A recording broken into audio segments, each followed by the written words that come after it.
Hi everyone, thanks for tuning in. My name's Jemima. I'm in recovery from an eating disorder and I'm finding faith through the fight. So I posted a couple of months ago now a video on safety boxes on my Instagram, but I've had a couple of people ask if I could do a YouTube video on them, so I thought I'd go into a little bit more detail and do another one of those. Whenever I've seen videos for safety boxes or articles online that try and tell you how to make one, they're not very specific, so I thought it would be helpful to say some specific things that might be useful to put in them. So what is a safety box for? Well, a safety box is to be used in a moment of distress or extreme anxiety. You might get very anxious about something, or if you're having thoughts of hurting yourself, like self-harm or suicide.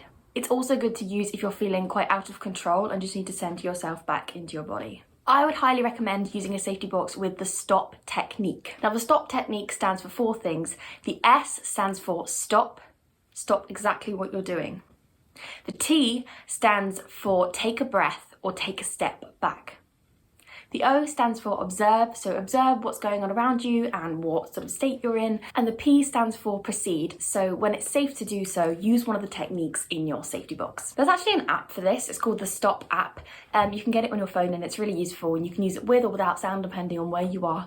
I will put that link in the description below. Okay, so this is my safety box. You can kind of hear it rattling. I've got some things inside of there. I've just decorated it and made it look nice so that I actually do want to use it. So the first thing to put in your safety box, if you struggle with this, is a self-harm alternative. Now, there are lots of different things you can do for this. I have a red pen, and that's really useful because I either draw over my scars that I have already got, or I draw like new ones, and it kind of gives the same effect, and after a while it makes you realise that you really don't want to hurt yourself at all.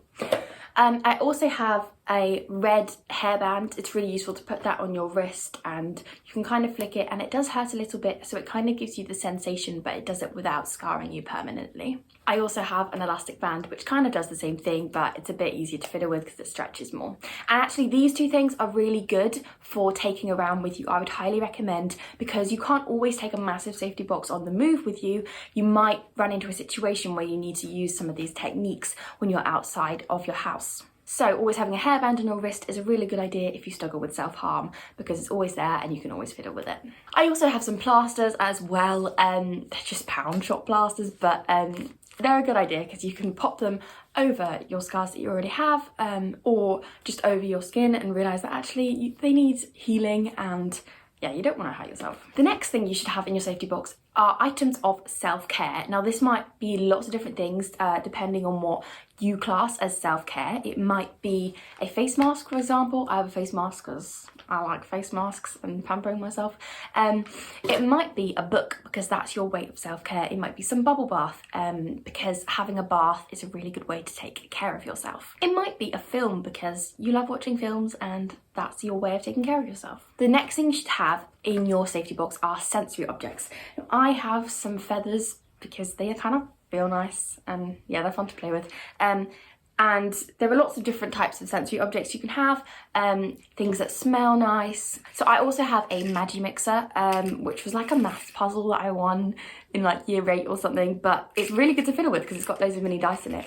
And I also have one of those like cracker puzzles as well. I still have no idea how to do it, but that's not the point. The point is that you can fiddle with it. And the point of having sensory objects is to try and center yourself back into the room. You might have heard of the 5, 4, 3, 2, 1 technique. I'm not entirely sure which ones they stand for, but it's something like 5 things you see, 4 things you hear, 3 things you smell, 2 things you touch, and 1 thing you taste, or something like that. But the idea is that you focus on your senses and it makes you feel more grounded. So having some sensory objects can really help you do that. The next thing you should have in your safety box are distractions. Now, this can literally be anything that distracts you. I have a little book with things beginning with J on it, so I just look through that to distract me. I also have a party popper as well because they are so much fun, make a loud noise, and yeah, it just helps you get your anger out. The next thing you need is a journal. Any sort of journal will do. If you don't quite have a journal, it can just be any notebook or just some paper, but it's really, really good to write down what you're feeling or just scribble and draw or anything you'd like to do. The next thing I have is Bible encouragements. I got one of these little stick men, the God loves you thing, but you can get Bible verses as well. I've got lots of them in my safety box, and yeah, it just reminds me to actually turn to God and look to the Bible for comfort and peace, and also to seek the truth, because often when you're in this situation there are lots of lies going around your head and you just need to focus on what the truth actually is. The next thing to have in your safety box are special things. So just things that are special to you. I've got a hanky with the first letter of my name embroidered on it. I've got a friendship bracelet I made with my really good friend, and I've got a shell from my favourite island, which is also my home as well. So just things that are special to you. Another thing that's useful to have in your safety box is motivation for recovery. So I have got all the reasons to recover on a piece of paper here. I won't read them all out because there are so many.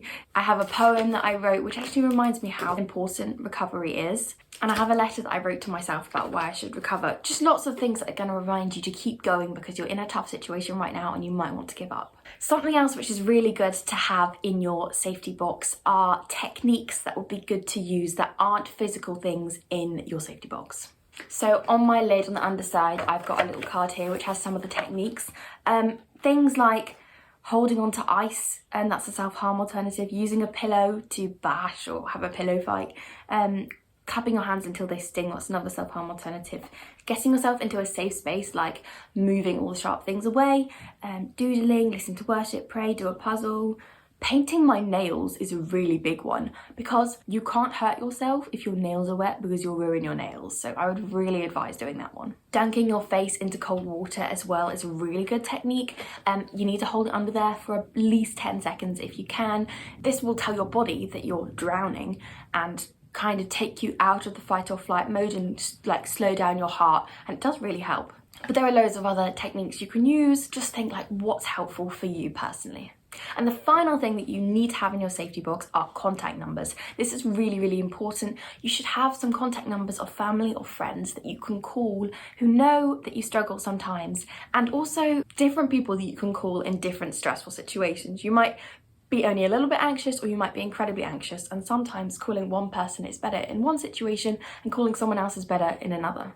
Some helplines which are really good as well that you should have on there are Samaritans. The Shout text line is also really good, and if you're struggling with an eating disorder, Beat as well is fantastic. So that's all the things you should have in your safety box. I also would say that it's really important to have something called a safety plan, and for me that's a 4-step safety plan, but that might be less or more steps depending on what's helpful for you. That definitely needs to include getting yourself to a safe space. So if you're in the kitchen and you're worried you're going to binge, or you're worried that you are around sharp objects, it might be taking yourself upstairs into a bedroom, or it might be taking yourself out on a walk. The next step, which is really important to have in your safety plan, is to tell somebody. And I know this can be really shameful and embarrassing, but it's really important that somebody knows that you're struggling because they can help you and they can make sure that you are safe. And the other step that you should include in your safety plan as well is to get help and reach out for help if needed. You might have tried all the things in your safety box and it just hasn't quite worked. It might have calmed you down a bit, but you still need some help after that. So calling a helpline or calling someone or getting a friend in would be a really good idea. The last thing I want to add about safety boxes is make sure that someone else living with you knows where the safety box is. Put it in a place where it's always going to be and where they know where it is. I had a situation a few days ago where I physically couldn't get myself to my safety box, and so actually I could ask my friend to come and get it for me and bring it down, which was a really, really helpful thing to do. So yeah, that's all I've got on safety boxes. If you have anything that might be helpful to put in them that I haven't suggested, put them in the comments below to try and help other people as well. But I hope that was helpful, and go and make yourself a safety box because they are really important. And even if you're only struggling a little bit or you're not struggling yet, sometimes it's helpful to have just for those times when you do find life a little bit more difficult.